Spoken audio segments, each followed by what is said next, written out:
જય સચ્ચિદાનંદ મહાત્માઓ. આ બે માઇક છે, અહીંયા બધાને આપજો. મારે જરા ઓડિયન્સની મદદ જોઈશે.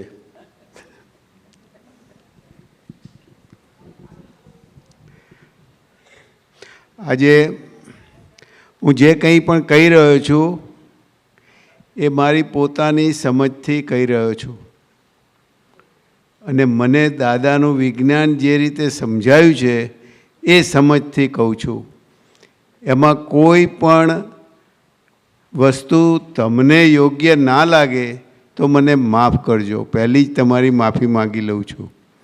અને પછી અત્યારે ટાઈમ ના હોય તો મને પછી આવીને એ સમજાવી દેજો જરા, તો મારો એ આગળનો પ્રોગ્રેસ થોડો વધે. જય સચ્ચિદાનંદ. મને પહેલેથી જ જ્ઞાન મળ્યું એ પહેલાં જ એમ હતું કે આ સાયન્સ જ છે. કોઈએ મને પૂછ્યું હતું એ વખતે કે ભગવાન છે, મેં કીધું ના, સાયન્સ છે.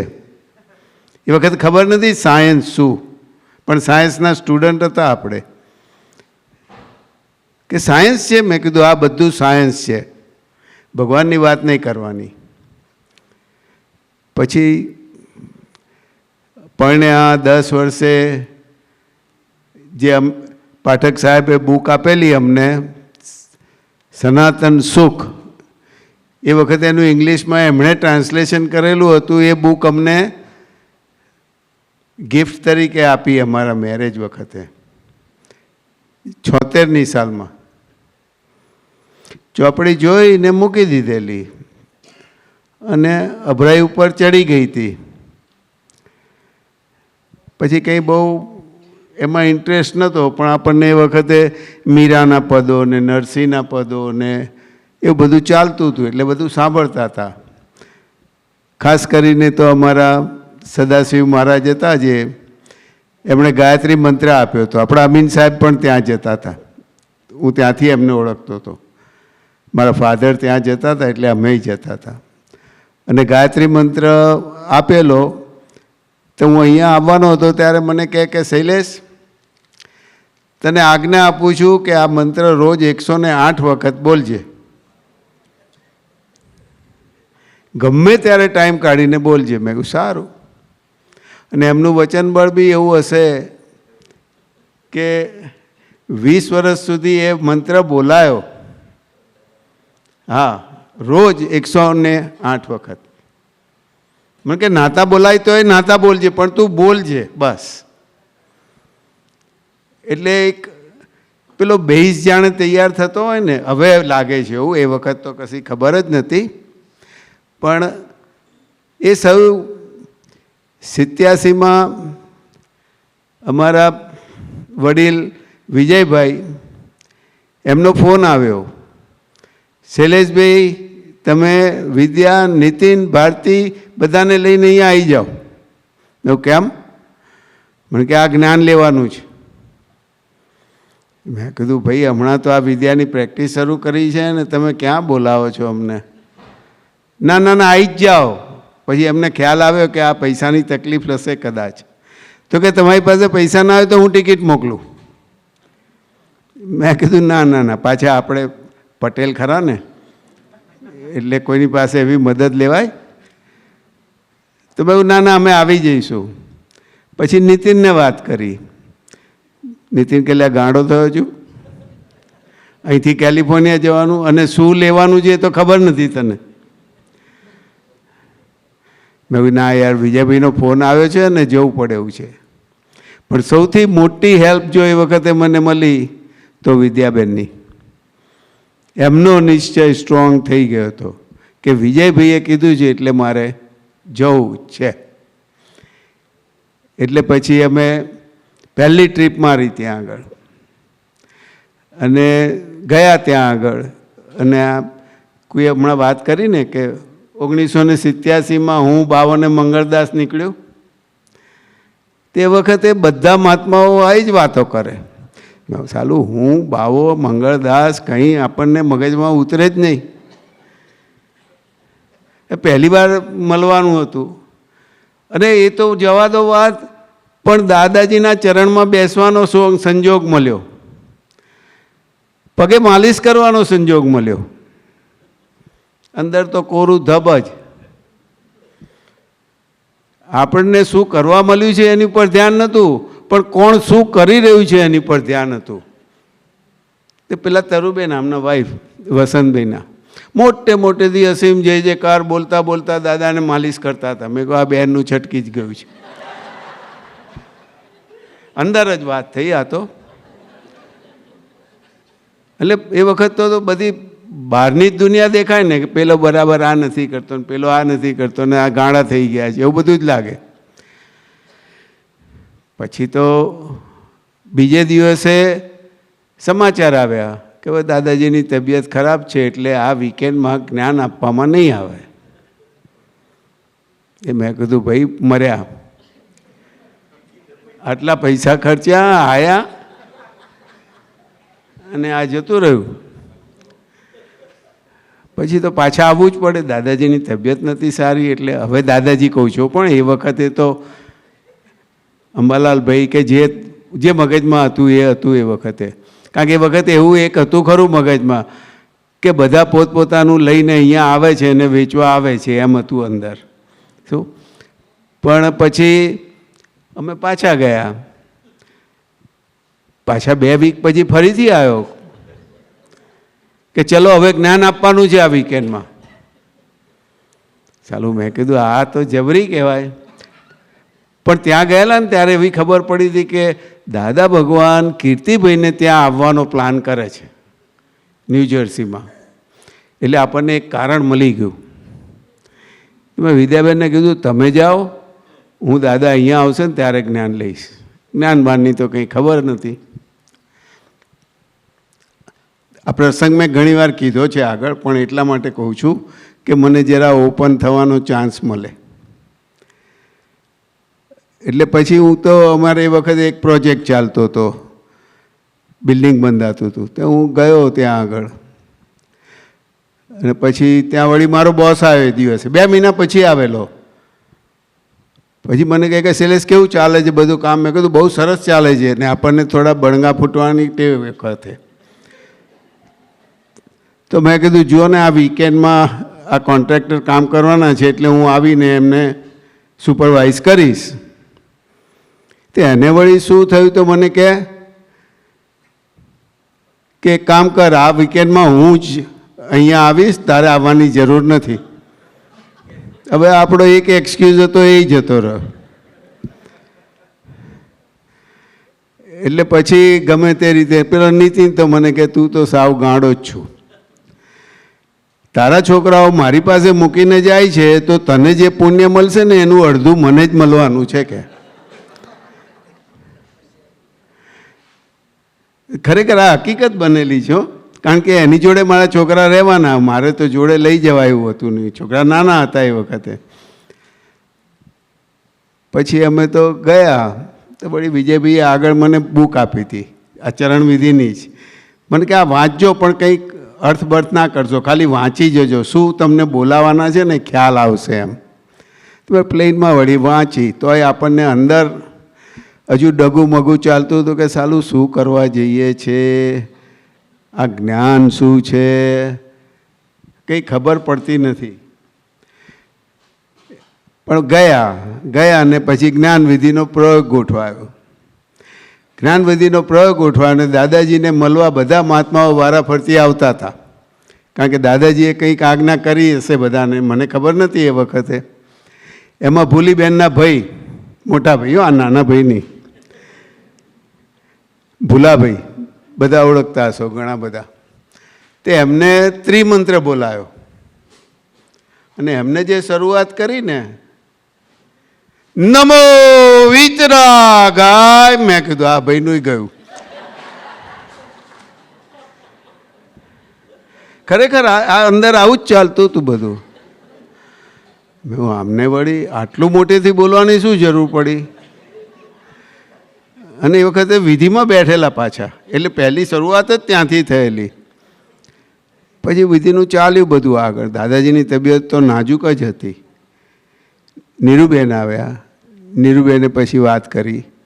પછી કે હવે તમને દાદા જે બોલાવે એ બોલજો, કોઈ શબ્દના અર્થ કરવા રહેશો નહીં. જે બોલાવે એ ખાલી બોલી જજો. મેં કીધું સારું ચલો, આ તો વાંધો નહીં. પછી દાદાજી કે અમે જે બોલાવીએ છીએ તે મોટેથી બોલજો.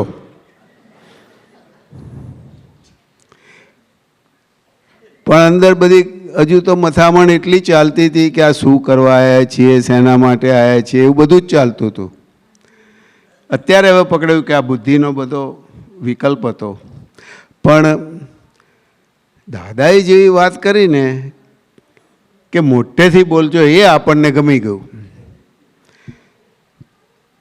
જેટલું બને એટલું મોટેથી બોલજો, પાછા એવું બોલ્યા. પછી એમણે વિધિ શરૂ કરી, પણ એ વિધિ શરૂ થઈને આ વાક્ય એ બોલ્યા, એમાં નહીં ને 10-15 સેકન્ડનો ટાઈમ ગયો હશે. તો અંદરથી જાણે એકદમ એવો અવાજ આવ્યો કે હવે આ ભાઈ કહે છે ને એ કરવામાં વાંધો નથી. એટલે એવો એક નિશ્ચય આવી ગયો અંદર. એ વખત ખબર નથી કે આ નિશ્ચય કહેવાય કે ના, હવે મોટેથી જ બોલવું છે. અને આખી વિધિ શૈલેષભાઈ બહુ જ સરસ મોટેથી બોલ્યા. ખબર નથી શું બોલીએ છીએ ને શું પામવાના છીએ ને કશી જ ખબર નથી. પણ દાદાજીએ કીધું અને એમનું વચન બળ હશે, હવે ખબર પડે છે કે એમને એક જ વાક્ય કીધું અને એણે આખું અંદરનું પરિવર્તન કરી આપ્યું કે ભાઈ હવે અમે બોલાવીએ છીએ તે મોટેથી બોલજે. અને એટલી સરસ વિધિ થઈ, મને પોતાને આનંદ થયો at the end of the વિધિ. પછી 5 આજ્ઞાઓ મળી, બધું ચાલ્યું, નીરુબેને સમજાવીને પછી પતી ગયું. ને પછી અમે રાતે સૂઈ ગયા. તે એ દિવસે રાતે પાછો ધરતીકંપ થયેલો એલેમાં, પણ બહુ નાનો હતો એટલે સહેજ બેડ હલ્યો એટલી ખબર પડી. પછી બીજે દિવસે સવારે અમે તો ગયા, તો મને પૂછે કોઈ કે શું અનુભવ થયો તમને? મેં કહ્યું ભાઈ કશું નહીં, હજુ એવા ને એવા જ છીએ અમે, તો કોઈ એવો અનુભવ થયો નથી.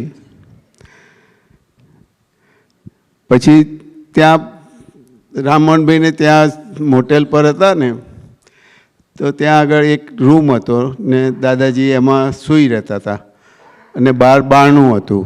એટલે પછી એક બધા મળવા જતા હતા. અમે મળવા ગયા કે ચલો હવે આવા જવાનું છે તો મળી આવીએ આપણે. એ અમારી જાતે ઈચ્છાથી નહીં હો, બેજાના કહેવાથી. ખરેખર કહું છું, જે છે એ કહેવા માગું છું. અને ગયા ત્યાં ને અમે ઊભા હતા દરવાજા પાસે, અને એક જણ બહાર નીકળ્યા, કોણ હતું મને યાદ નથી. પછી આમ દાદાજીની દ્રષ્ટિ પડી અને મને સીધું જ કે વકીલ જશો? હું તો એકદમ છક થઈ ગયો. મેં કીધું અમને વકીલ ક્યાંથી ખબર પડી? બધા કહેતો ખરા કે આ વિજયભાઈના બનેવી થાય છે, વિદ્યાબેનના હસબન્ડ છે, એવું બધી વાત કરે. બહુ તો શૈલેષ કહે. વકીલ કરીને તો કોઈ મને વખત બોલાવતું નથી. અત્યારે તો એકલા નલિનભાઈ બોલાવે છે વકીલ કરીને. પણ મને યાર આશ્ચર્ય લાગ્યું. મેં કીધું આમને ખબર ક્યાંથી પડી, અને આ દશામાં અત્યારે કેવી રીતે ખબર પડે? પછી અમે કીધું કે ના દાદાજી અમે જઈએ છીએ. આમ થોડો વિનય તો ખરો પાછો.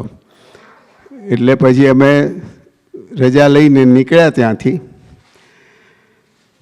અને પછી વિચારતા મને પ્લેનમાં એકદમ સ્ટ્રાઇક થયું કે આ વકીલ શબ્દ એમણે ખાલી જ્યારે સમર્પણ કર્યું હતું ત્યારે જ સાંભળ્યો હોય, શૈલેષ વકીલ. અને એક જ વખત બોલાવ્યું હશે, પણ એમને આ યાદ રહી ગયું બહુ કહેવાય. આપણને તે વખતે એમ જ થાય ને કે યાદ જ રહેતું હશે એમને. પછી મને પણ ખબર નહીં, ચરણવિધિની બુક મળી અને બીજા જ દિવસથી જાણે એમ અંદર થયું કે આ વિધિ કરવા જેવી છે. બીજા જ દિવસથી તો ત્રીજો ચોથો દિવસ ગયો હશે, અને અમે ગાયત્રીના ઉપાસક હતા ને, એટલે રોજ જોબ પર જતા હું 108 વખત ગાયત્રી મંત્ર બોલું. 45 મિનિટ દૂર હતી જોબ મારી. પછી એમ થયું કે હવે એ કરું કે આ કરું. કરવું શું? બે વસ્તુ આવી હવે તો સામે. પછી પાછું અંદરથી જ ડિસિઝન આવ્યું. હવે ખબર પડે છે કે દાદાની જ કૃપા છે, પણ કે હવે એક વખત જતાં ગાયત્રી મંત્ર બોલજો, પાછા આવતા આ વિધિ બોલજો. એટલે આ બધું થયું અને પછી વિધિ ચાલુ થઈ. પછી બધી નમસ્કાર વિધિ ને 9 કલમો ને એ બધું ચાલ્યું. અને ખાસ તો આપણે ચરણ વિધિ કરવાનું કીધું હતું. હવે એ તો સારું યાદ કેવી રીતે, ગાડી ચલાવવાની ને આ બધું યાદ રાખવાનું. તોય ગમે તેમ કરતાં કરતાં પાછી યાદદાસ્ત થોડી સારી હતી, એટલે ધીમે ધીમે બધું યાદ રહી ગયું. પછી એ ચાલુ કર્યું. તોય પાછું અંદર થાય કે સારું શું કરવું, ગાયત્રી મંત્ર બોલવું કે આ કરવું. પછી ખબર નથી ક્યારે ગાયત્રી મંત્ર છૂટી ગયો અને વિધિ ચાલુ રહી. અને એનાથી જે હવે ખબર પડે છે, પહેલાં નથી ખબર, જે આખી અંતર પરિણતિ ફેરવાઈ એનો અહેસાસ જે થયો, પણ એનો અણસારે દાદાજીએ આવવા દીધો નહોતો કે ભાઈ આ તને જ્ઞાન મળ્યું છે ને એના લીધે છે. પણ એ વસ્તુ બની ગઈ ને પછી તો દાદાજી તો ઇન્ડિયા જતા રહ્યા. અમને કોઈ જ પરિચય નહોતો દાદાનો સિવાય આ જ્ઞાનવિધિ. અને પછી જાન્યુઆરીમાં સમાચાર આવે કે દાદાજી ઇઝ નો મોર. અંદર કશું હલ્યું નહીં, કંઈ જ નહીં. અત્યારે દાદાજીની વાત કરવા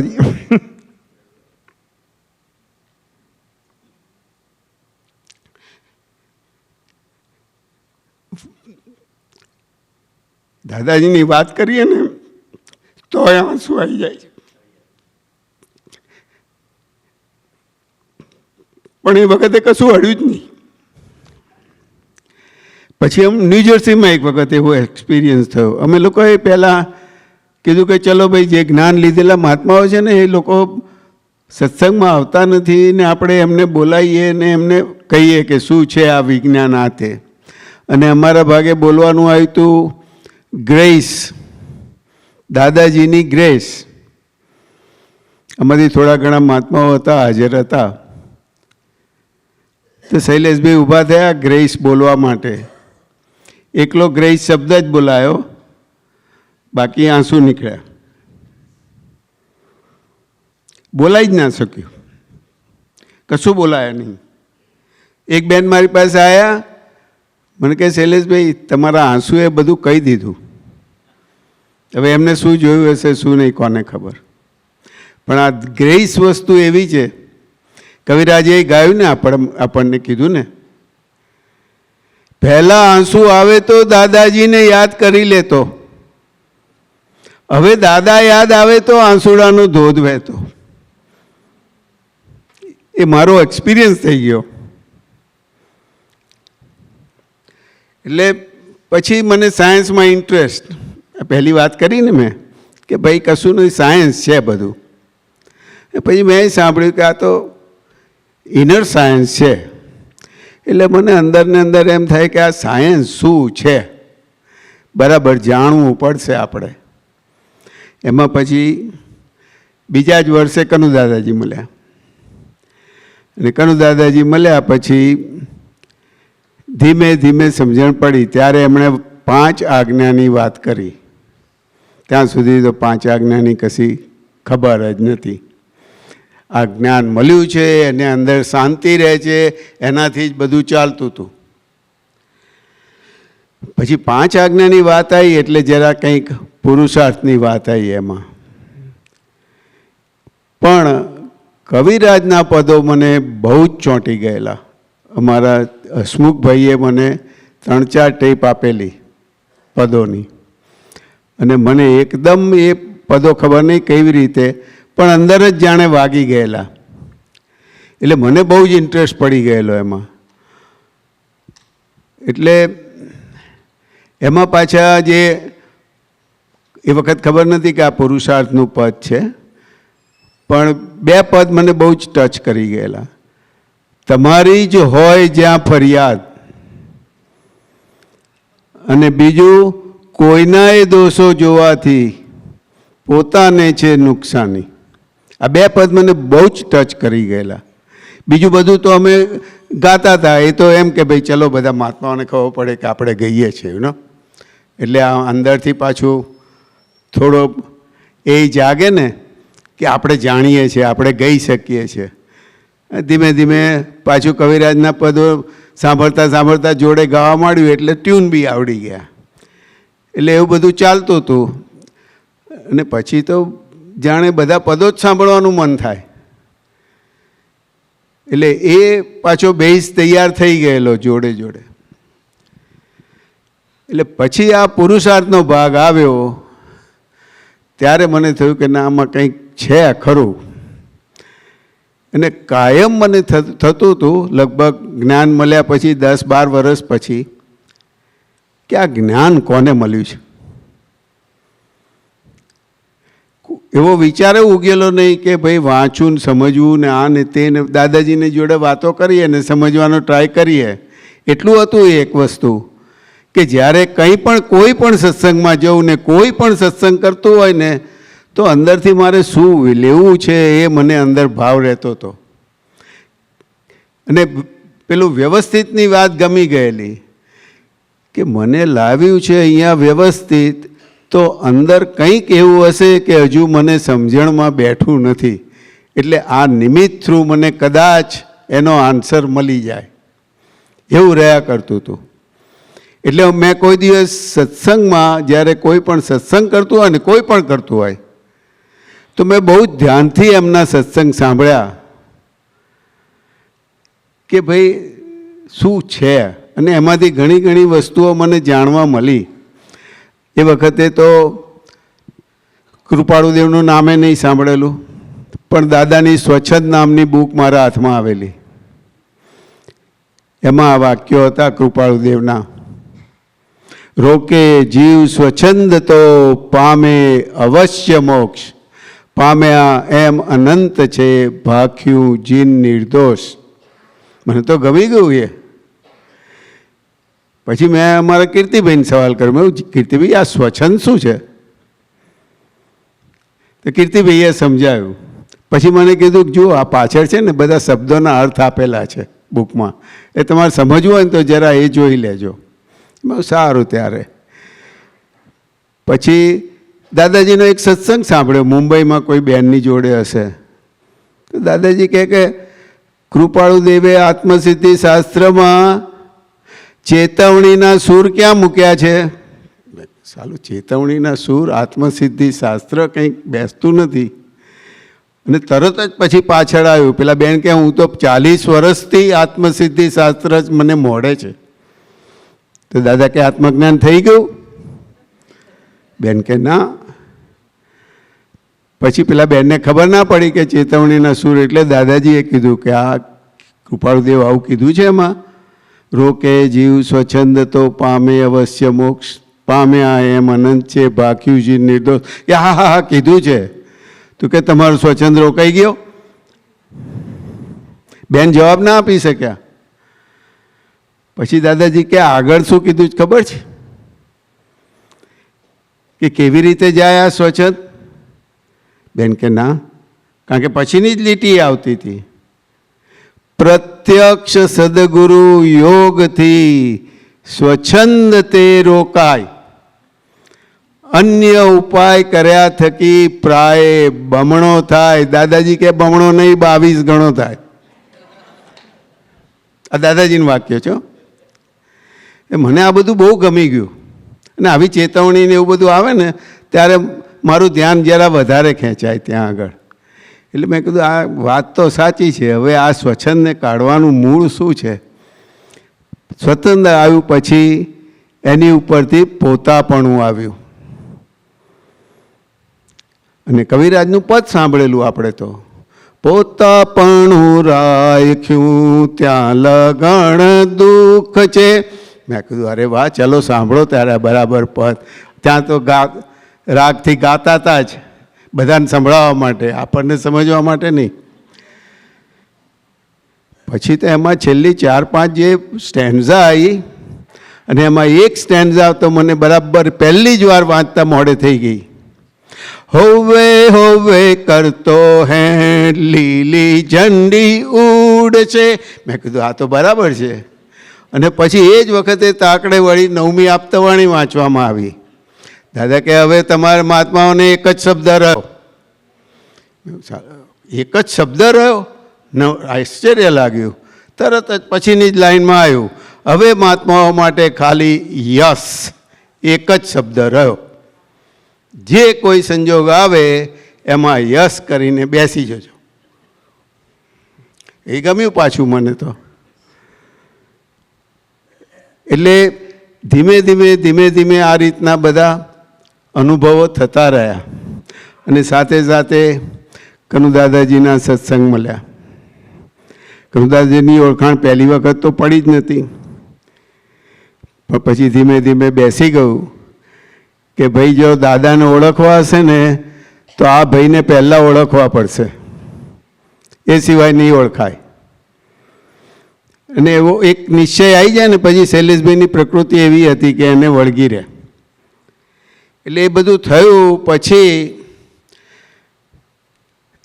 દાદાજીએ 2009ની સાલમાં કામરેજમાં આપતપુત્રો સાથે વાત કરેલી અને એ કમલેશ આનંદજીએ મને મોકલી આપેલું બ્રેકફાસ્ટ વિથ દાદાજી. એમાં દાદાજીએ આ ઉલ્લેખ કરેલો કે ભાઈ જે બોલો છો એ વાંચીને બોલજો.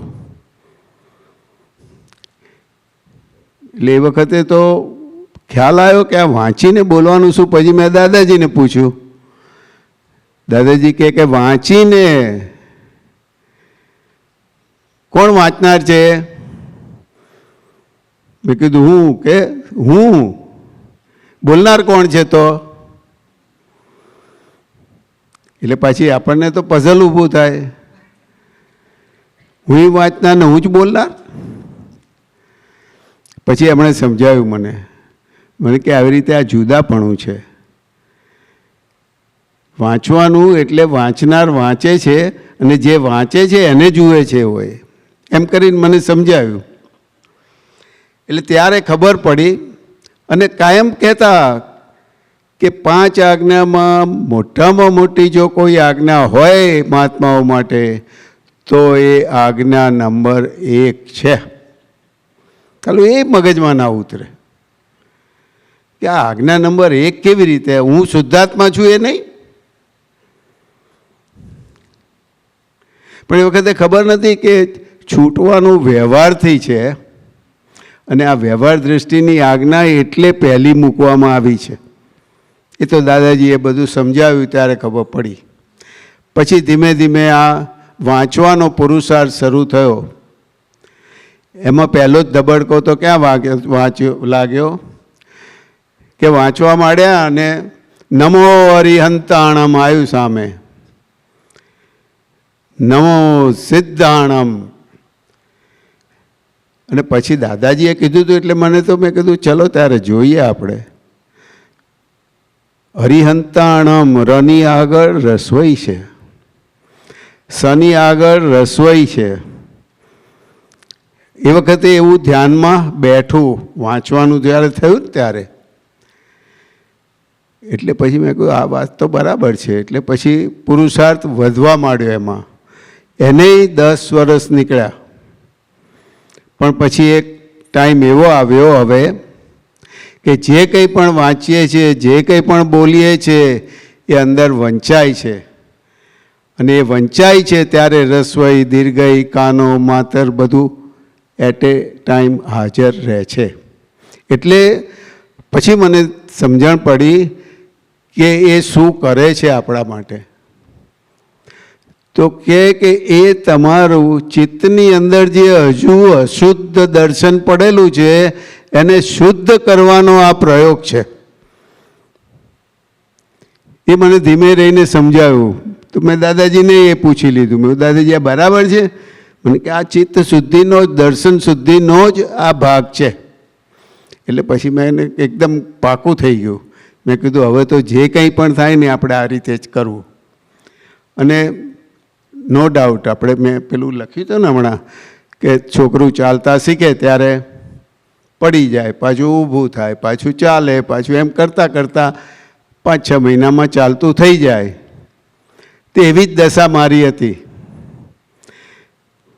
બોલીએ હે નિરાગી નિર્વિકારી એમ બોલતા જઈએ ને ત્યાર પછી પાછું અંદરથી આવે નિર્વિકારીમાં કઈ રસોઈ છે, દીર્ઘઈ છે, શું છે?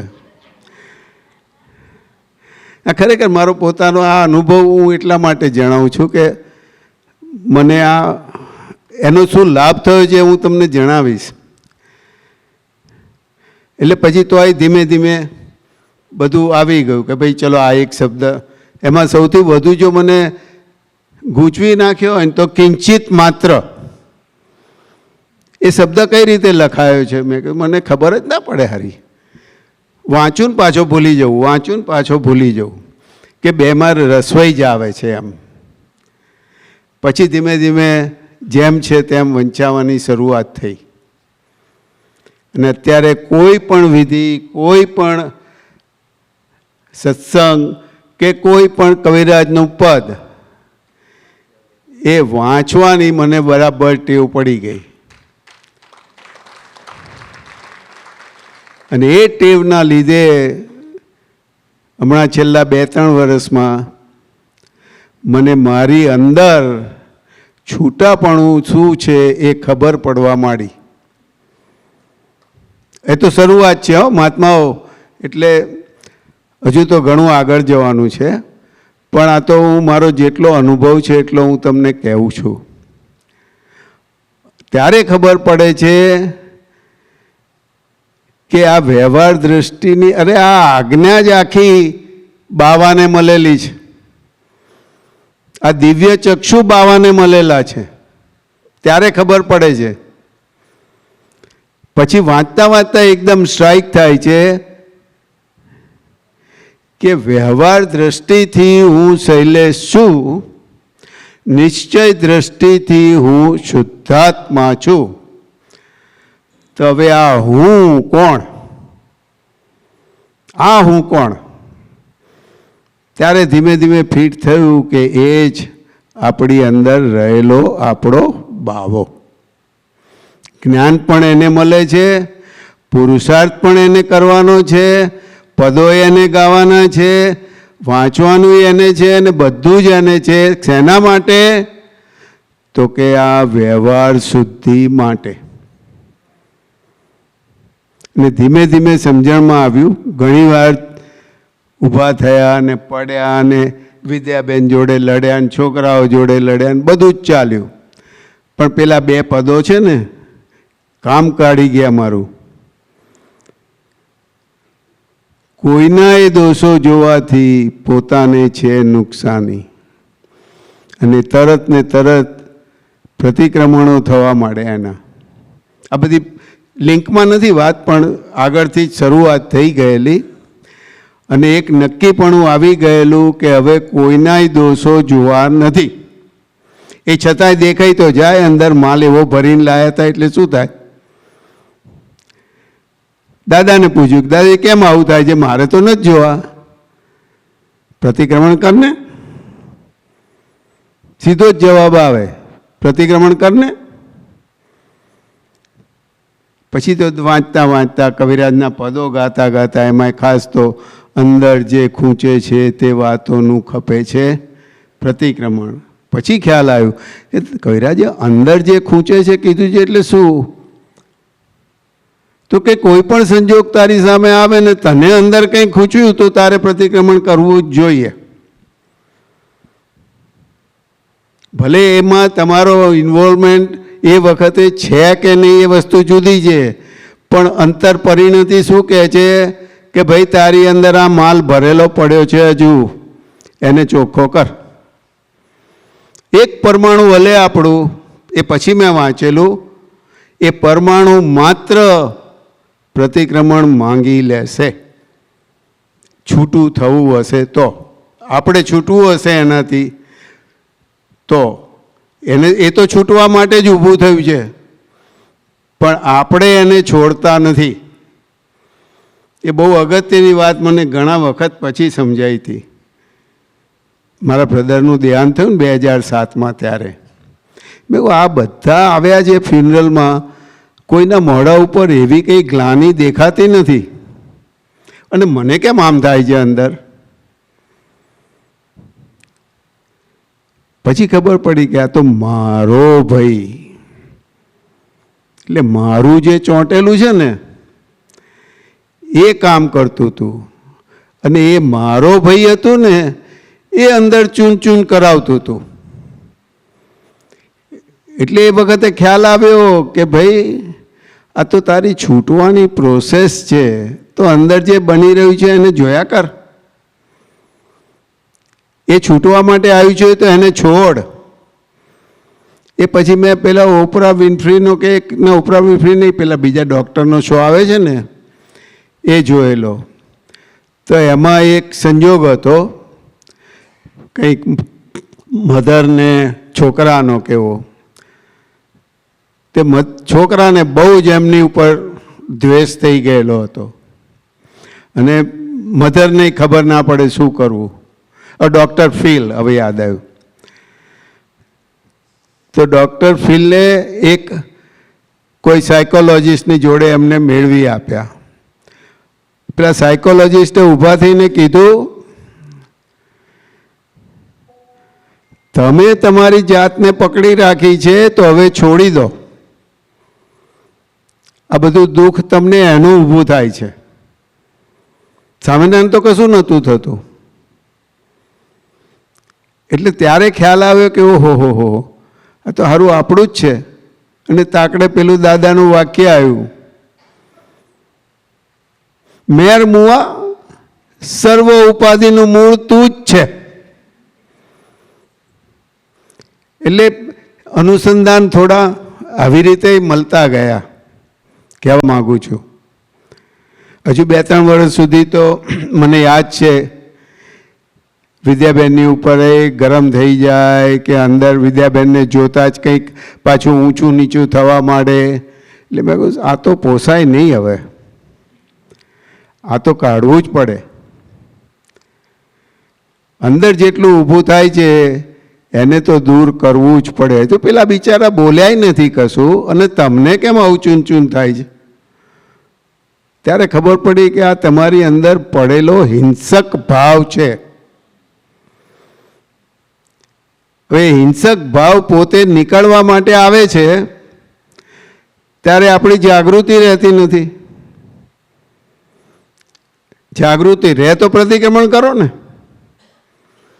ત્યાર પછી ધીમે ધીમે ખાતા લડતા ચડતા બધું થયું, અને ત્યારે ખ્યાલમાં આવ્યું કે ના, હવે એ વસ્તુ મારી જ છે, મારે જ ભોગવવાની છે, અને મારે જ પ્રતિક્રમણ કરી અને છૂટવાનું છે. એ કેમ આમ નથી કરતા, એ આવું કેમ કરે છે, એવું બધું બહુ જ ઊભું થાય. બધું જ અંદર ઊભું થાય, બહાર તો હજુ બહુ થોડી વાર બોલેલા, પણ અંદર એવું ઊભું થાય. એટલે પછી ધીમે ધીમે આ પ્રતિક્રમણો ને પ્રત્યાખ્યાન ને એ બધાના ઉપયોગથી, એ પ્રયોગથી અંદરનું ચોખ્ખું થવા માંડ્યું.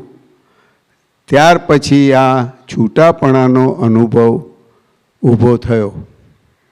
અને જેમ છે તેમ જણાવું છું, મહાત્માઓ, હસવું આવે તો હસી લેજો, મને તો આનંદ થશે. પણ ના, ખરેખર કહું છું, કારણ કે આ વિજ્ઞાન શું કરી શકે છે એની સમજણ આપણને આપણા અનુભવ ઉપરથી જ ખબર પડશે. બીજી કોઈ રીતે ખબર નહીં પડે.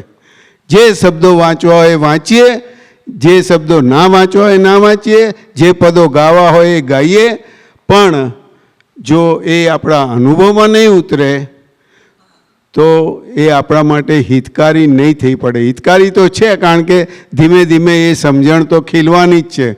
આજે અમને જ્ઞાન લીધે કેટલા 40 વર્ષે મળ્યું હતું, એટલે 39 વર્ષ થયા. એમાં ખાતા પડતા ઊભા થતા બધું કરતા, અને બધાને તો આમ એવું થાય કે હા શૈલેષભાઈ શું પદો ગાય છે. બધાને એવું થાય ને, પાછા મોઢે રહે એમને. એટલે વધારે. કવિરાજે ત્યાં ખબર છે કામરેજમાં પહેલી વાર આપણે કામરેજનું ઉદ્ઘાટન હતું મંદિરનું, ત્યારે સત્સંગ ચાલતો હતો. તો કવિરાજ એ વખતે અહીંયા આવી ગયેલા હતા ને 91માં. પછી હું આગળ બેઠેલો, પછી મને બોલાયો સ્ટેજ ઉપર, આવો. આપણને તે વખતે હા કવિરાજે આપણને બોલાયા. શું ઊભો થયો. પછી કવિરાજ કે એમને તો થોડી અતિશયોક્તિ વાપરેલી, આ ભાઈને 400 પદો મોઢે છે કે. એટલે બધા આપતા પુત્રો ચોંકી ગયા ઉપર બેઠેલા. કવિરાજ કે શૈલેષભાઈ એક પદ ગાઓ. નવ સારું, તો લાવો બુક આપો. તો આપણા બધા આપતા પુત્રો થોડા રમૂજી તો ખરા જ ને. એટલે તમને તો 400 પદ મળે છે.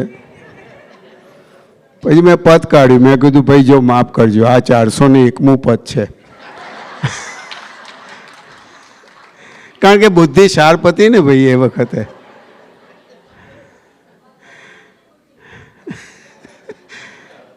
પણ એટલે આવું બધું બહુ ચાલ્યું હતું. અને પણ મને દાદા ભગવાન જો સમજાયા, દાદા ભગવાનની વાત જવા દો, દાદા શબ્દ મને જો સમજાયો હોય તો કનુ દાદા થ્રુ સમજાયો છે. એટલે આ પિક્ચર જે તમે જોઈ રહ્યા છો ને, એ મારો પોતાનો અનુભવ બતાવે છે. અને મેં જ તૈયાર કરાયું છે કે કનુ દાદાજીમાં દાદા બેઠેલા છે. અને કોઈને બી ના જચ્યું હોય તો હું ફરીથી આપની માફી માંગી લઉં છું.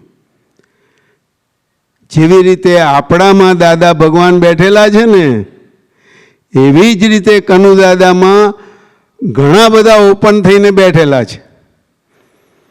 અને આપણે જો એ દાદા તરીકે સ્વીકાર નહીં થાય તો નુકસાન આપણને એકલાને જ છે. એટલું તો મને ચોક્કસ ખાતરી છે. કારણ કે ઘણીવાર એવું થાય કે આવું જોતા જોતા આવું કેમ કર્યું છે. ત્યારે મને પછી નટુ કાકાની નોટબુકથી યાદ આવે. અમુક વાક્યો મને યાદ રહી ગયેલા કે આ દાદો આખો કનુમાં બેસી જવાનો છે કે. એટલે એવું બધું મને યાદ રહ્યું હતું.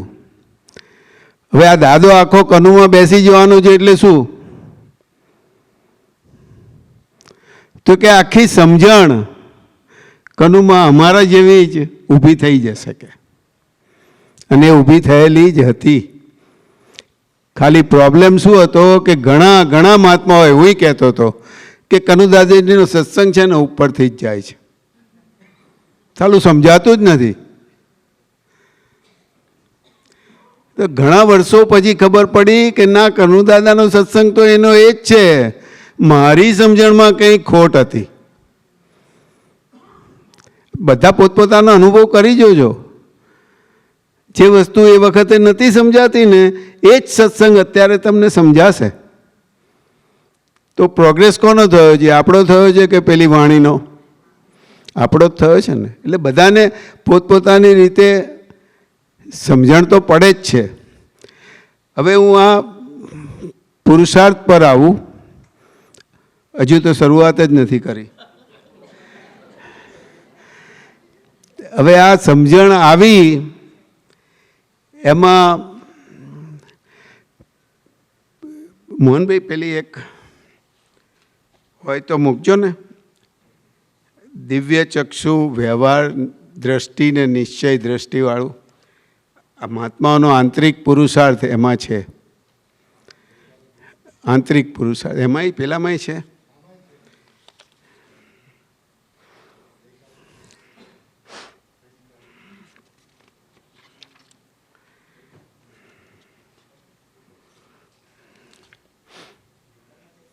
હા, એમાં છે. કંઈ વાંધો નહીં, ચલો જવા દો, અત્યારે ટાઈમ નથી બગાડવો આપણે. પછી બધા જોઈ લઈશું. તો પણ આપણને બે દ્રષ્ટિ મળી. ભાવેશભાઈ ગઈકાલ કહેતા હતા ને, આપણને એટલે કોણે મળી? બે દ્રષ્ટિ મળી. પાંચ આજ્ઞામાં પહેલી બે વસ્તુઓ તો એ જ છે ને. વ્યવહાર દ્રષ્ટિથી હું શૈલેષ છું, નિશ્ચય દ્રષ્ટિથી હું શુદ્ધાત્મા છું. હવે હું તો એનો એ જ છે, પણ એક વ્યવહાર દ્રષ્ટિવાળો હું છે અને બીજો નિશ્ચય દ્રષ્ટિવાળો હું છે. તો હવે વ્યવહાર દ્રષ્ટિવાળો હું પછી ધીમે ધીમે સમજાવવા માંડ્યું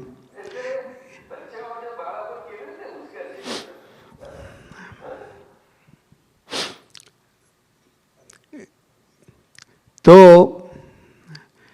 વ્યવહાર દ્રષ્ટિથી હું શૈલેષ છું. એ વખતે જ કનુદાદાનું વાક્ય આવ્યું હતું કે આ સૌથી ઇમ્પોર્ટન્ટમાં ઇમ્પોર્ટન્ટ આજ્ઞા હોય તો પહેલી આજ્ઞા છે કે વ્યવહાર દ્રષ્ટિથી હું શૈલેષ છું.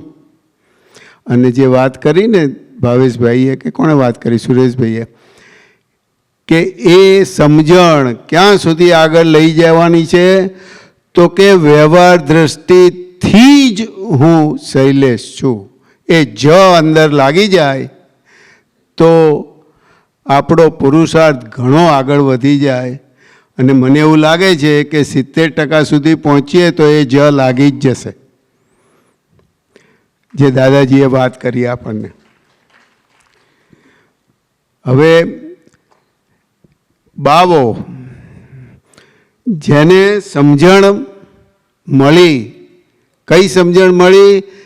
તો કે વ્યવહાર દ્રષ્ટિથી હું શૈલેષ છું, નિશ્ચય દ્રષ્ટિથી હું શુદ્ધ આત્મા છું. એ સમજણ એને મળી. બાવો કેમ કીધું એને? કે હજુ બે સાઈડ વાળો છે એટલે એને સમજણ મળે છે. તો શેના માટે સમજણ મળી? તો કે આ વ્યવહાર દ્રષ્ટિ જે છે ને, વ્યવહાર લઈને આવ્યા છો ને, એનો નિકાલ કરવા માટે મળી છે. વ્યવહારનો નિકાલ કરવા માટે આ વ્યવહાર દ્રષ્ટિ મળી છે. પણ એ નિશ્ચયના પ્રતિપાદન વગર એ વ્યવહાર ઉકેલાશે નહીં. એટલા માટે આપણને બીજી આજ્ઞા મળી છે કે નિશ્ચય દ્રષ્ટિથી હું શુદ્ધાત્મા છું. અને આ દાદા ભગવાનનું વાક્ય અહીંયા છે, આપતા સૂત્ર 1938 કે એવું કંઈક છે. પરમાર્થના પ્રતિપાદન કર્યા સિવાય જે વ્યવહાર કરવામાં આવે છે તે સંસાર વધારનાર છે. આપણો સંસાર વધવાનો નથી, પણ જે નિકાલ કરવાનો છે ને એ થશે નહીં. જે વ્યવહાર નિશ્ચયનું પ્રતિપાદન ના કરે તે વ્યવહાર કહેવાય નહીં. આ દાદા ભગવાનનું સૂત્ર છે, મને બહુ ગમી ગયું હતું. એટલે નિશ્ચયનું પ્રતિપાદન મને સમજતા ઘણી વાર થયેલી આ વાક્ય.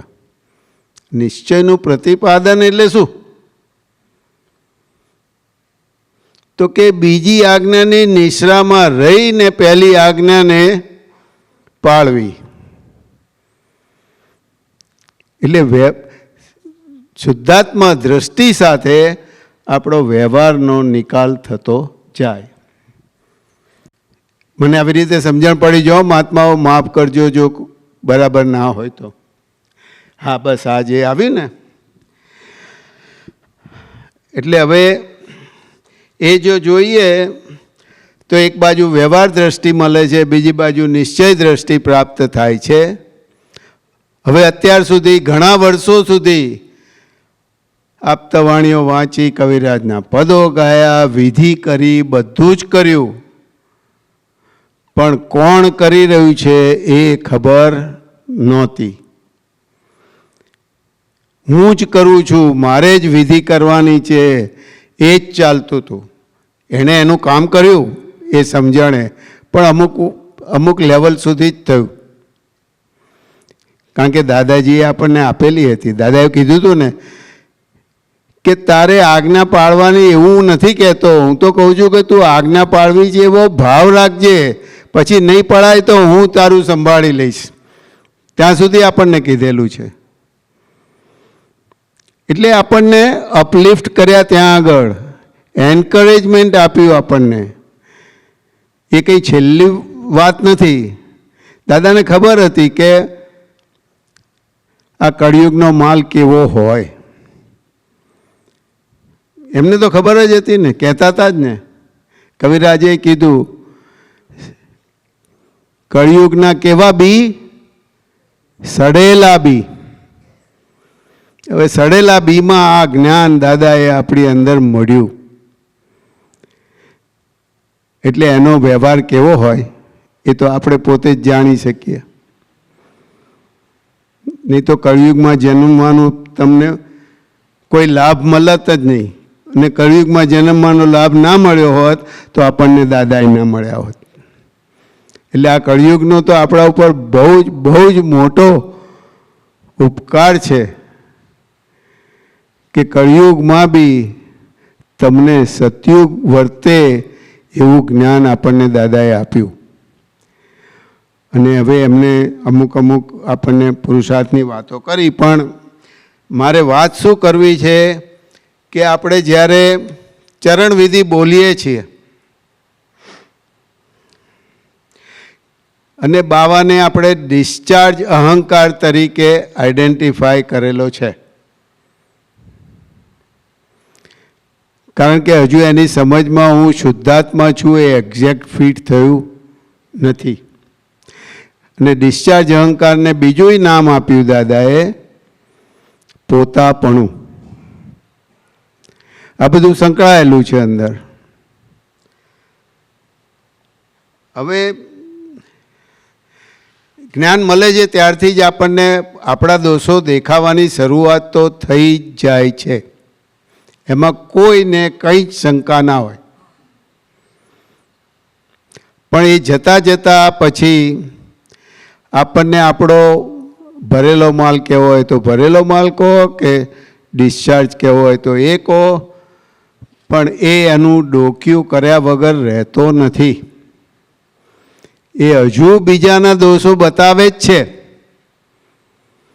પેલાએ આ બરાબર ના કર્યું, પેલાએ પેલું બરાબર ના કર્યું, પેલો આમ બોલે છે, પેલો આમ બોલે છે. તમને તમારી સમજણ બરાબર ફિટ થઈ નથી એટલે તમે જુદા થઈ ગયા. બધું બહુ ચાલે. એટલે ના ચાલે, ખરેખર ચાલે છે. આ બધી અંદરની વાતો છે અને આપણે અંદર જ ધ્યાન રાખવાનું છે. બહાર કોઈને નુકસાન નહીં કરે. આપણો પુરુષાર્થ આખો અક્રમ વિજ્ઞાનમાં અંતરનો છે, બહારનો નથી.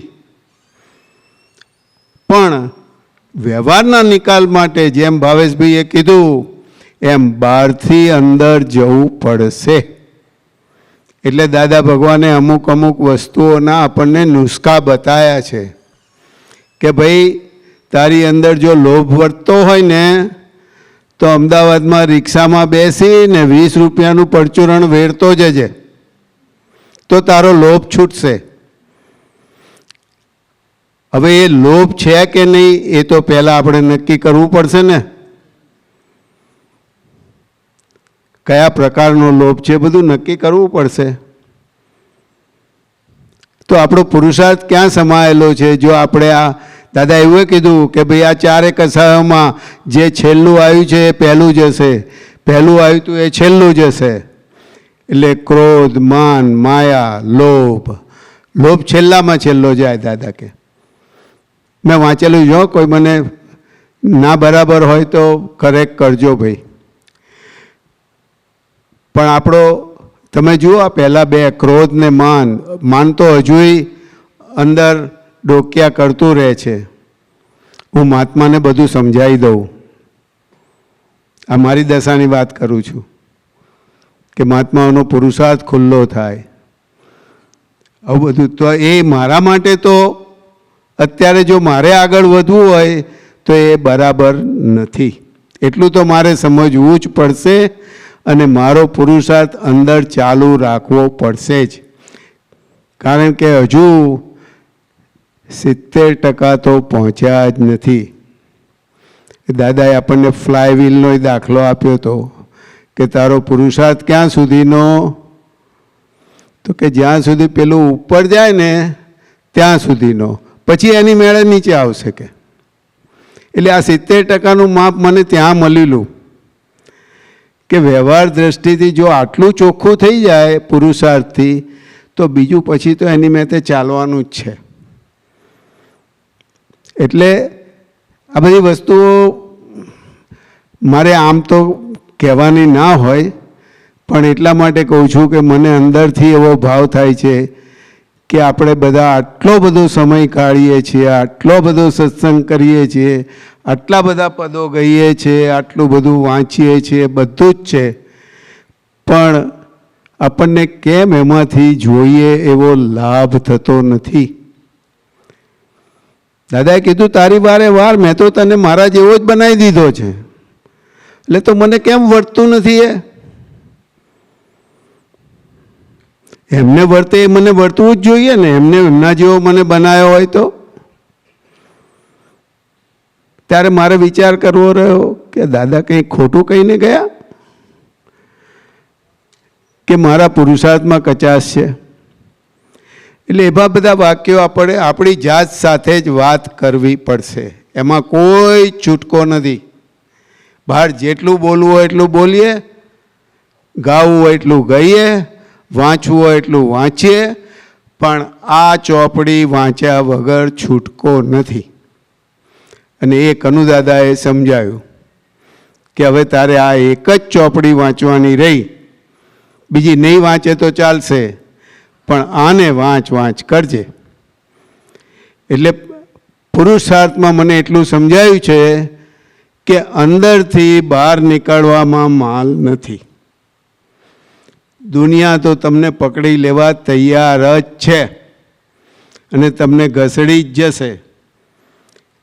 એમાં આપણે જો સ્ટેબિલિટી નહીં હોય તો ઘસડાઈ જ જઈશું.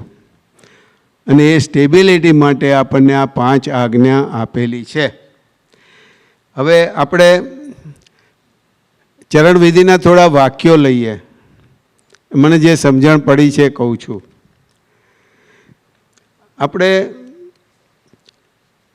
પહેલું તો દાદાને નમસ્કાર કરીએ છીએ. હે નિરાગી નિર્વિકારી સચ્ચિદાનંદ સ્વરૂપ કરીને આગળ શરૂઆત કરીએ છીએ આપણે. પછીનું વાક્ય બોલીએ છીએ, હું નિશ્ચય નિર્ણયથી કેવળ શુદ્ધાત્મા છું. બરાબર ને? એ બોલીએ છીએ ને આપણે, નિશ્ચય નિર્ણયથી કેવળ શુદ્ધાત્મા છું. પછીનું વાક્ય શું બોલીએ છીએ? મને આપની અપૂર્વ શક્તિ આપો.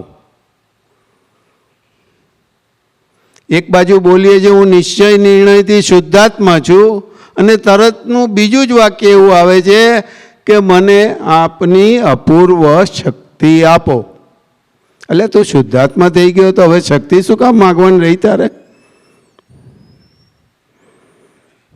આ બધું આપણે આપણા માટે વિચારવાની જો ભાઈ. ઘણા બધાને મારાથી ઘણું આગળનું વર્તું હશે અંદર, અને મારા એમને નમસ્કાર છે, પણ આ વસ્તુ જે અમુક વસ્તુ મારી અંદર ઊભી થઈ ને એની વાત કરું છું, ને એનાથી જે આગળની સમજણ ઊભી થાય છે એની વાત કરું છું. પાછું આપણે બોલીએ કરા, ભાવે કરીને શુદ્ધાત્મા અનુભવ સિવાય આ જગતની કોઈ પણ વિનાશી ચીજ મારે જોઈતી નથી. હવે આ વાક્ય બોલ્યા તો ખરા આપણે, પણ આપણને યાદ કેટલી વખત રહ્યું?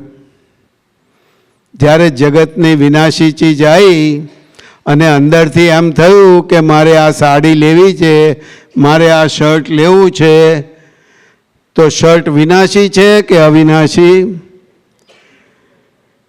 લો એનો વાંધો નથી, પણ આ પુરુષાર્થ અંદરનો ચાલુ રાખવો જોઈએ, એવું કહેવા માગું છું. ત્યારે આપણે શૈલેષભાઈને કહેવાય ને કે ભાઈ આ શર્ટમાં શું તું જોઈ ગયો છું? હજુ તને કેમ આવી ચોંટ છે? તો આપણો પુરુષાર્થ જરા કંઈક ખુલ્લો થાય. પછી જો એ વખતે આપણને આ વાક્ય યાદ ના આવ્યું, જસુભાઈ સાહેબે કીધું હતું ને દાદાને જ્યારે એમને દાદાએ કીધું કે મને સવાલ પૂછો જસુભાઈ સાહેબ, જ્ઞાન તો મળ્યું નહોતું હજુ. તો જસુભાઈ સાહેબ નક્કી કરીને ગયેલા પોતાની જાતને કેમ દાદા ભગવાન કહેવડાવે છે, આ અસીમ જય જયકારો કેમ ગવડાવે છે, એવું નક્કી કરીને ગયા હતા કે મારે આવું જ પૂછવું છે. જ્યારે દાદાજીએ એમને સવાલ કર્યો, આગળ બોલાય, ત્યારે એમના મોંમાંથી શું વાક્ય નીકળ્યું મોટાભાગનાને ખબર જ છે કે દાદા, હું અહીંયા શ્રીમદ રાજચંદ્રના સંઘનો પ્રેસિડેન્ટ છું. આત્મસિદ્ધિ શાસ્ત્ર મને મોઢે છે, બધા શાસ્ત્રોનો મેં અભ્યાસ કરેલો છે, પરંતુ પ્રસંગે જ્ઞાન હાજર રહેતું નથી. કેટલું મોટું વાક્ય બોલ્યા, પ્રસંગે જ્ઞાન હાજર રહેતું નથી. ત્યારે દાદા એમને જવાબ આપે છે, Jasubhai, separate your I from my with the help of separator જ્ઞાની. અને એ વાક્ય જસુભાઈને હૃદયમાં એવું વાગ્યું કે કશું પછી બોલી શક્યા નહીં. ત્યાંથી સત્સંગ પૂરો થયો ને વકીલ હતા એટલે કોર્ટમાં ગયા. પેલું વાક્ય એમનો પીછો છોડે નહીં, એટલે ત્યાં કશું ધ્યાન જ ના રહે એમનું. એટલે પછી એમના કોઈ નીચેના હશે ને એમને કીધું કે ભાઈ હવે મારે તો અહીંથી જતા રહેવું પડશે, કારણ કે આ વાક્ય મારો પીછો નથી છોડતું.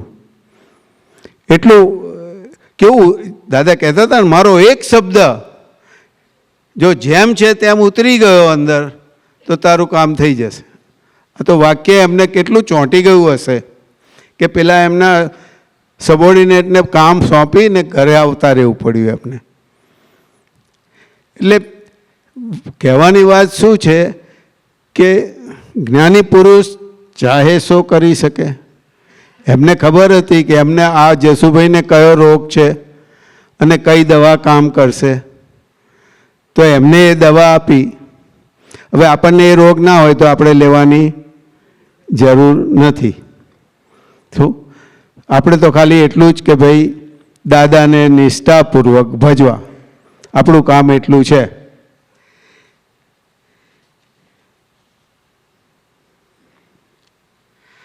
હવે બીજું વાક્ય આવે છે એ વચ્ચે, હું ક્ષણે ક્ષણે, બરાબર સાંભળજો મહાત્માઓ, સદાય સર્વથા સ્વસત્તામાં રહી સ્વસત્તાનો જ ઉપભોગ કરું અને પરસત્તામાં કદી જ પ્રવેશ ના કરું, એ મારો દ્રઢ નિર્ણય નિશ્ચય પૂરો પાડો. આ વાક્ય બોલીએ છે કે નહીં ચરણવિધિમાં? એટલે શું થયો આનો મિનિંગ? હું વાક્યની વાત નથી કરતો, મિનિંગ શું થયો આનો? આવું બોલ્યું આપણે કે એ મારો નિર્ણય નિશ્ચય પૂરો પાડો. શક્તિની માગણી છે ને, પણ શેના માટે?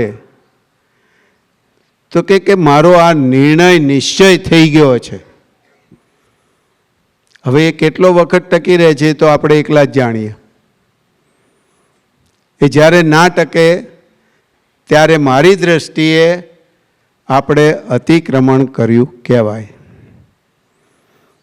અને એ જ્યારે યાદ આવે, ભલે ના યાદ આવે એનો વાંધો નથી, પણ યાદ આવે ત્યારે ચોક્કસ એ વાક્ય પ્રતિક્રમણ માંગી લેશે. અને શક્તિ માગવાની તમને બીજી વધારે શક્તિ ઊભી થશે. એટલે આપણે આ બધી વસ્તુઓ સમજીને બોલવાની છે. અને દાદાએ કીધું કે ભાઈ વાંચજે, એટલે આપણે જ્યારે બોલીએ દાદા ભગવાનને ત્રિકાર નમસ્કાર નમસ્કાર નમસ્કાર, ત્યારે આપણી આંખની સામે એ આખું વાક્ય વંચાવવું જોઈએ. એ ધીમે ધીમે પ્રેક્ટિસથી આવે છે, મારો પોતાનો અનુભવ કહે છે. પહેલાં તો 20-25 વર્ષ તો એમનેમ જ ગયેલા. દાદાએ કીધું છે એટલે હું બોલ્યા કરું છું. એનો લાભ થયો છે, નો ડાઉટ અબાઉટ ઇટ. બધા મહાત્માઓને પ્રોગ્રેસ થયો છે. પણ જો આપણે આપણો પ્રોગ્રેસ વધારવો હોય, 70% સુધી પહોંચવું હોય, તો આપણે આ બધી વસ્તુઓ ઉપર નજર રાખવી પડશે. કરવાનું કશું નથી, ખાલી સમજવાનું છે, ને સમજીશું એટલું આગળ વધીશું. કવિરાજે બાવાની વાત થઈ ને, તો 3-4 પદો તો મને યાદ છે કે જેમાં બાવાનો ઉલ્લેખ કરેલો છે. પેલું પદ વાંચી જોજો. તારે છૂટવું હોય શમશાનથી તો આત્મામાં કરવાસ. એમાંય બાવાનો ઉલ્લેખ થયેલો છે, ગોતી લેજો. પછી પેલું હાલક ડોલક નૌકામાં છે ને, એમાં પણ બાવાનો ઉલ્લેખ થયેલો છે.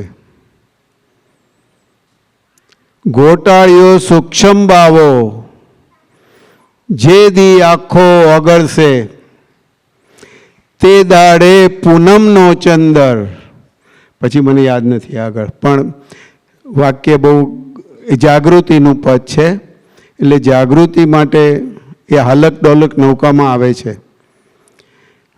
પછી ત્રીજું પદ યાદ આવે છે, જેમાં આલોચના સમાલોચના વિચારણા કરીને, એમાં છેલ્લા સ્ટાન્ઝામાં આવે છે. મને યાદ નથી, પણ હમણાં આપણે ગવડાવીએ ભૂપતભાઈ પાસે એ પદ. પણ ખરેખર એની ઉપર દ્રષ્ટિ રાખવા જોઈએ. તો કનુદાદાએ મને એક વખત ટકોર કરેલી. મને કહે, શૈલેષ, મેં ઘણા પદો લલકાર્યા છે ને તુંય લલકારી રહ્યો છું, પણ હવે તારે આ પદો વાંચવાનો ટાઈમ આવી ગયો છે. વાંચીને એને સમજજે. બધું આમ તો મોઢે હતું ઘણું બધું, પણ વાંચેલું નહીં કોઈ દિવસ. અને જેવી વાંચવાની શરૂઆત થઈ એ સાથે આ પદના ફોડ પણ પડવા માંડ્યા બધા. એટલે કહેવાનો ભાવાર્થ એવો છે કે આપણો જ પુરુષાર્થ, એમાં છેલ્લે કાઢો છેલ્લું સ્ટાન્ઝા જ છે. બાવાના સૌ બખડ જંતર ઓળંગી જઈએ. એટલે બાવો બહુ અગત્યની વસ્તુ લાગે છે. લાગે છે એવું? કવિરાજે ગાયું છે, આ તો મારું નથી ભાઈ. અને કવિરાજે ગાયું એટલે દાદા પાસેથી જ નીકળ્યું હોય, એ તો આપણને ખબર છે. બોલો ભાઈ.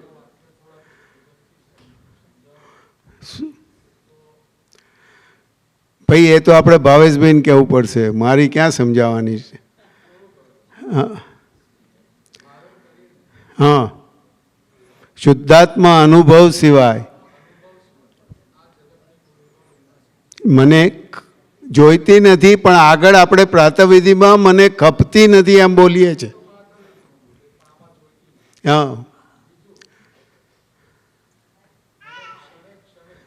સદાય સર્વથા સ્વસત્તાનો જ ઉપભોગ કરું અને પરસત્તામાં કદી જ પ્રવેશ ના કરું, એ મારો દ્રઢ નિર્ણય નિશ્ચય પૂરો પાડો. હવે વાત એ આવે છે કે આમાં મને અને ભાવે કરી આ બે આપણે ક્યાં ક્યાં લાગે છે અને હું ક્યાં લાગુ છું અને શક્તિ ક્યાંથી એ માંગે છે, એ થોડુંક સેપરેશન, તો કદાચ જાગૃતિમાં વધારે પ્રકાશન થાય. હું પહેલાં મારી વાત કરું, મને જે સમજણ પડી છે એની. બરાબર છે. પહેલી વાર તો મેં કીધું કે ભાઈ એ હું કોણ, વ્યવહાર દ્રષ્ટિથી હું શૈલેષ છું. બીજા વાક્યમાં નિશ્ચય દ્રષ્ટિથી હું શુદ્ધાત્મા છું. બેમાં હું આવે છે. હવે એ હું સમજવું પડશે ને. એટલે મેં કીધું કે એ હું મારી રીતે મારી સમજણથી એ બાવા રૂપે છે ત્યાં આગળ. કારણ કે આખું 5 આજ્ઞા એ બાવાને જ મળેલી છે. કારણ કે હવે દાદા કહે છે તમારા જે ઉપશમ થયેલા કર્મો છે ને એ ધીમે ધીમે ડોક્યું કરતા જશે બહાર. અને એ વખતે આપણને આ પુરુષાર્થની જરૂર પડશે. અને એટલા માટે તમે જોજો, જો નહીં તો તમને શુદ્ધાત્મા બનાવી દીધા એમાં તો કોઈ શંકા નથી ને કોઈને. સહેજ પણ નહીં. નહીં ને. હવે શુદ્ધાત્મા તરીકે રોજ નિરંતર કોણ રહે છે? બોલો મને કહો. નિરંતર તો નથી રહેવાતું પણ રહેવાય. ભાઈ એ તો છેલ્લો પુરુષાર્થ તો એ જ આવશે ને. અરે નિરંતરની ક્યાં વાત કરો છો? 1% વાત કરો ને. 0.99. હા એની વાત કરો. કેટલાને રહે છે? ચલો કે વ્યવહાર આવે એટલે પેલું બાજુએ જતું રહે છે. ખ્યાલ તો આવશે, બધાને ખ્યાલ આવશે. કારણ કે બધા પોતપોતાના વ્યવહારમાંથી પસાર થઈ જ રહેલા છે. એટલે બધાને ખબર તો પડશે જ. નથી બોલતા અરે રે રે રે હું આ ચૂકી ગયો, ઓ મને યાદ ના રહ્યું. એવું બધું નથી થતું આપણને? થાય છે. થાય છે ને. ચોક્કસ થાય છે. વાઈફ જોડે લડીએ પછી થાય સાલું આ તો ખોટું થઈ ગયું. આપણે એમનો દોષ નહોતો જોવાનો. આવું ના બોલવું જોઈએ આપણે. નથી થતું? ચોક્કસ. તો આપણે શુદ્ધાત્મા હોઈએ તો કેમ આવું થાય? એટલે હું એ જ તમને કહેવા જાઉં છું કે જે ભમરડો છે અને જે બાવો છે અને શુદ્ધાત્મા છે, આ 3 જે ફોડ છે. દાદાજી એક સત્સંગમાં એવું કીધું છે કે બાવો હવે ન હોય, હવે આપણે અંતર આત્મા દશાએ પહોંચી ગયા છે. એટલે જે વસ્તુ છે એટલે આપણે જે વ્યવહાર દ્રષ્ટિથી જે છે એને આપણું પોતાનું માની લઈએ છીએ ઘણી વખત, જે નથી ખરેખર આપણું પોતાનું નથી. પણ વ્યવહારમાં આપણે એ થઈ જાય છે. એ થઈ જતો ભાગ છે ને એ નેચરલ છે. એ નેચરલ છે. કારણ કે આગળનો પ્રયોગ કરેલો છે એ અત્યારે ખુલ્લો થઈ રહ્યો છે. જી જી. પણ એમાં આપણો પુરુષાર્થનો ભાગ આપણને સપોર્ટ કરવો જોઈએ. ચોક્કસ. કયો પુરુષાર્થનો ભાગ? તમે બોલ્યા ને વાક્ય, ક્ષણે ક્ષણે સદાય સર્વતા હું સ્વસ્થતામાં જ રહું. તો હવે સ્વસત્તા ક્યાં ગઈ એ વખતે? સ્વસત્તા એટલે તો આપણને બધાને ખબર છે ને. એટલે જ આપણે આ જાગૃતિ માટે સ્વસત્તા ક્યાં ગઈ પણ એને કેવી રીતે સમજવું ને એક એના માટે મેં આ સવાલ કર્યો. હા તો આપણે ભાવેશભાઈને જ આપીએ ભાઈ, કારણ કે આ મારાથી ઉપર છે જરા. ના ના ભાવેશભાઈ ચાલો ને, તમારો ક્લેમ થયો છે તમે જ પૂરો કરો હવે. જય સચ્ચિદાનંદ. જય સચ્ચિદાનંદ. આમાં 2 વસ્તુ છે, સ્વસત્તા અને પરસત્તા. હવે સ્વસત્તા એને સેપરેટ કરો. સ્વ હું શુદ્ધાત્મા છું, ભાન થયું છે, પણ શબ્દ મુકાયો છે સત્તા. હવે કઈ સત્તાએ કરીને છે કે સ્વભાવે કરીને છે? સ્વભાવે કરે. એ સ્વભાવ સત્તા છે. શું છે? સ્વભાવ. હા, હું તો એની મેળે એ તો સ્વભાવ સત્તા છે એ તો. પણ આપણે સત્તા એ કઈ રીતે સમજવું? દાદાએ શું કહ્યું કે આપણું હોવાપણું ખબર પડી. સ્વસત્તાએ કરીને આપણું હોવાપણું. એટલે આ સત્તાનો ભાગ છે ને એ પુરુષાર્થના ભાગમાં જાય છે સાહેબ. ખબર પડી? તમારા હાથમાં આ પુરુષાર્થ કરવાની સત્તા દાદાજી આજ્ઞા ધર્મથી મુકાયેલી છે. એટલે સત્તા આવી રીતે છે. એટલે પુરુષાર્થ કરીને આપણું હુંપણું જે છે તે સ્વસત્તા એટલે સ્વભાવ સહજ ખુલ્લું થાય. એટલે સત્તા બે રીતે છે. એક સ્વભાવથી છે અને આપણે આ પુરુષાર્થ રીતે સત્તામાં છીએ. અને પર સત્તા તો દાદાએ તો કહ્યું કે આ દેહ જ પર સત્તામાં છે તો દેહથી થતો વ્યવહાર તો પછી આપણા કંટ્રોલમાં કેટલો રહ્યો. એટલે આ પર સત્તા એટલે અહીંયા પણ પાછું હોવાપણું આવ્યું. હોવાપણા પર આખો ખેલ છે સાહેબ. આપણું હું પણ એ હોવાપણું પરમાં હાથ નખાઈ જાય છે ને. જી નંખાઈ જાય છે. હા, સ્વસત્તા ખુલ્લી થઈ છે, ભાન થયું છે, છતાં પણ પરમાં હાથ નખાઈ જાય છે. પણ આપણે હજુ આ પર સત્તા વ્યવહારમાં જ્યારે હજુ સમજાતું મારાથી થાય છે, હું કરું છું, આ બધું જો પડઘા સ્વરૂપે છે સાહેબ. એટલે હજુ પર સત્તા સ્વરૂપે રહી શકતી નથી. સમજમાં છે.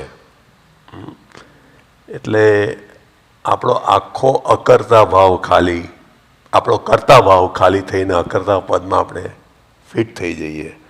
એની માટે આ પર સત્તા સમજવાની જરૂર છે ખાસ. અને દાદાજીએ તો સમજાવ્યું છે વ્યવસ્થિત શક્તિ. એટલે વ્યવસ્થિત શક્તિ આપણું અકર્તા પદ ખુલ્લું થાય, આપણો અકર્તા ભાવ ખુલ્લો થાય એના માટે છે. અને આખો પુરુષાર્થ કરીને છે. ક્ષણે ક્ષણે સદાય સર્વથા સ્વસત્તામાં રહી સ્વસત્તાનો જ ઉપભોગ કરું. હવે ઉપભોગ, હવે હું શુદ્ધાત્મા એમાં ઉપભોગ કરવાની વાત ક્યાં આવી? એ ઉપભોગ કરવાની વાત છે. ના, એમાં જ રહું એટલે અહીંયા આગળ હું પણ એ રહેવાની વાત છે. એટલે હું પણ એ જ રહું સ્વસત્તા એ કરીને. એટલે મારા સ્વ પુરુષાર્થે કરીને આપણા સ્વપરાક્રમ સુધી આપણે પહોંચી શકીએ કે એ સહજ થઈ જાય આપણું હું પણ. અને આ પર સત્તા એટલે પહેલાં પહેલી સત્તા ક્રોસ ક્યાં થાય છે? આ હું પણ વ્યવહાર દ્રષ્ટિમાં સૌથી પહેલું ક્રોસ થઈ જાય છે સાહેબ. એ પર સત્તામાં પ્રવેશ થઈ જ જાય સીધો. પછી વ્યવહારથી શરીરથી જે વ્યવહાર થાય તો સેકન્ડરી આવ્યું. જે આપણે નથી એમાં એન્ટ્રી થઈ જાય છે તરત જ. આ દેહ પર સત્તાનો જ ભાગ છે ને આખો. કેટલો કંટ્રોલમાં છે આપણું? સહેજ પણ નહીં. એક પણ કંટ્રોલમાં નથી. અને પેલી પર સત્તા એ પાછું આપણું કરવાપણાના ભાગમાં આવે છે. કરતા ભાવ એટલે પર સત્તા બે રીતે છે. હું પણ હોવા પણ અને પેલું કરતાના આપણા કરતા ભાવ ઓગળી જવા માટે. અને દાદાજી જેવા આપણે નિમિત્ત ભાવ, આપણો દાદાજી જેવો નિમિત્ત ભાવ ખુલ્લો થાય. એટલે કે કરતા ભાવ શૂન્યતા એ કરીને. એટલે આપણે જે કરતા આવ્યા છે એટલે આપણા બધા આજે પણ આપણને કરાવવા જાય છે એ વસ્તુ. આપણે ખરેખર કરતા છીએ નથી, આપણે જાણીએ છીએ. પણ દાદાજીએ તો બહુ એટલું સરસ સમજાવ્યું છે સાહેબ. કરનારના આવતા પહેલા આપણે પેસી જઈએ છીએ. હમણાં આગળ ત્યાં લખ્યું છે ને, ડખો એ કોઝિસ છે, દખલ એ પરિણામ છે. ડખો થઈ જાય છે, આપણે કરવો નથી. આપણે એ ક્રિયામાં પેસી જવું નથી. પણ બહુ સિમ્પલ એક્ઝામ્પલ છે. તમે દરેક જણ પોતાના દિવસમાં જોજો. હું આ કરી લઉં, હું અહીંયા જઈ આવું, હું ખાઈ લઉં, ઊંઘ આવી છે હું સૂઈ જઉં. આ શું છે? એ લઉં વાળો ભાગ, કરી લઉં વાળો ભાગ. ખ્યાલ આવ્યો તમને? કરતાપણાના પડઘા છે સાહેબ. આગળના કરતા ભાવના પડઘા સ્વરૂપે આજે હજુ એમાં પણ એક કરતા ભાવનો સ્વાદ લેવા જાય છે. અહંકાર, ડિસ્ચાર્જ અહંકાર. ડિસ્ચાર્જ અહંકાર ખાલી આ દાદાનું સૂત્ર યાદ રાખજો. ડિસ્ચાર્જ અહંકાર ખાલી માને છે કે હું કરું છું અને હું ભોગું છું, પણ આ એ પોતાપણા સ્વરૂપે આપણને કેટલી અસર કરી જાય છે. અહંકાર સમર્પણ થયા પછી પણ એટલે આ પોતાપણું, એટલે હું ને મારાપણું આ પોતાપણા સ્વરૂપે હજુ રહ્યું છે આપણે ખ્યાલ. એટલે આ સ્વસત્તા ને પરસત્તા તો બધું એ તો અનુભવથી જ આ ખુલ્લું થાય. એટલે હું પણ હોવા પણ આપણી જે આજે પુરુષાર્થ સત્તા રહી તમારા હાથમાં હજુ. શું કહ્યું? એટલે ત્યાં આગળ આપણું હું પણ હોવા પણ એ મુખ્ય સમજવાનું છે આપણે. અને એનો ચુબ્બો કરું એટલે મારા હું પણ આપણે હું પણ જ હું રહું, એટલે આપણે સ્થિર થતા જઈએ એવું સમજાય છે. પ્રણવભાઈ કે બીજો જુદો પ્રકાશ પાડે તો એટલે આ રીતની વાત છે એવું સમજાય છે સાહેબ. જી સર. સાહેબ શૈલેષભાઈ સમજાવશે. હા ઓકે, આપણે બીજો પેલું આપણે ક્વેશ્ચન હતો એમનો. સોરી શૈલેષભાઈ, એક મિનિટ. જે પ્રાતઃવિધિમાં આપણે જે કીધું નિલેશભાઈ, જે પ્રાતઃવિધિમાં કે ભાવે કરીને કેવળ શુદ્ધાત્મા અનુભવ સિવાય કોઈ પણ વિનાશી ચીજ ખપતી નથી, એટલે શબ્દ પ્રયોગ ખપવા પણ અને નિશ્ચય વ્યવહાર ચરણવિધિમાં જોઈતી નથી. તો એ બાબતે આપ જરા પ્રકાશ પાડજો કે અંતરથી મહાત્માઓએ કઈ રીતે રહેવું ઘટે. અચ્છા, હવે તમે સેપરેશનમાં ન લો કે આપણે પ્રાતઃવિધિમાં આમ બોલીએ છીએ ચરણવિધિમાં આમ બોલીએ, પણ ભાવે કરીને એ જુઓ અને જોઈતી નથી. શું કહ્યું?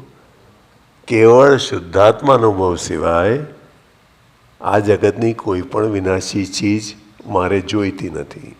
હવે જોઈતી નથી આપણે બોલીએ, પણ દાદાજીએ સમજાવ્યું છે કે મને ખપતી નથી એ રાખજો અંતરમાં. શું કહ્યું? કારણ કે દાદાજીએ સમજાવ્યું કે તારો વ્યવહાર, તારું જીવન ટકશે કેવી રીતે? કોઈ પણ ચીજ તારે જોઈતી નથી. તો અનનોઇંગલી એ કુદરતમાં આપણે જે આ સર્વાઈવલ પૂરતું પણ જે બી જરૂરી છે એમાં એ જાય છે. આ શબ્દો મુકાયા છે પણ અંતરથી આવું હોવું જોઈએ કે મને ખપતી નથી. ભાવે કરીને કહ્યું છે. એટલે વ્યવસ્થિતમાં જે પણ સ્ટોકમાં લઈને આવ્યા છે ભોગવટા સ્વરૂપે એનો વાંધો છે જ નહીં સાહેબ. ખ્યાલ આવ્યો ને? કેરી મળી, દાદા કે હાફૂસ કેરી એન્જોય કરજો, પણ હવે હારી સિઝન ગઈ, હવે રાહ જોઈ, હવે ક્યારે હવે વરસ પછી સિઝન આવશે, તો એવું ના કરશો એમ કે છે. એટલે અહીંયા ભાવ આવ્યો. ભાવે કરીને કહ્યું છે ફરી મળે, એટલે ભાવે કરીને કહ્યું છે દાદાજીએ. આ બહુ ઝીણી વાત છે. આપણે પણ જાણે અજાણે આપણે કુદરતમાં એક જાતનો બાર મૂકીએ છીએ આપણે કે મને જોઈતી જ નથી, કશું જ નથી જોઈતું શુદ્ધાત્મા અનુભવ છે. તો દાદાજી કે એવું કરતાં અંતરમાં આવું રાખ, મને ખપતી નથી. આ કનુદાઈ સમજાવેલું છે વાત. હા, એટલે આપણે એ પ્રમાણે સમજવું રહ્યું. શૈલેષભાઈ સાહેબ.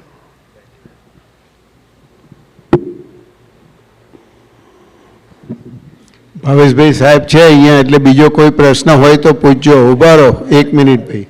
આપને શું છે?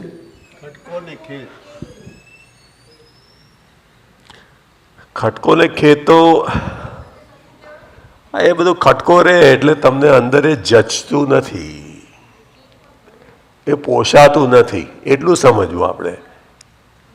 પોષાતું નથી આપણને અને ખપતું નથી, અને આવું હોવું ના ઘટે એવું અંદર રહ્યા કરે છે. એ બધો ખટકો કે ખેત કે તમે જે કહો તે, પણ આવું આપણને પોસાય એવું અંદર ક્વેશ્ચન થાય છે કે જ્ઞાન મળ્યા પછી પણ એ ખટકો છે અંદર.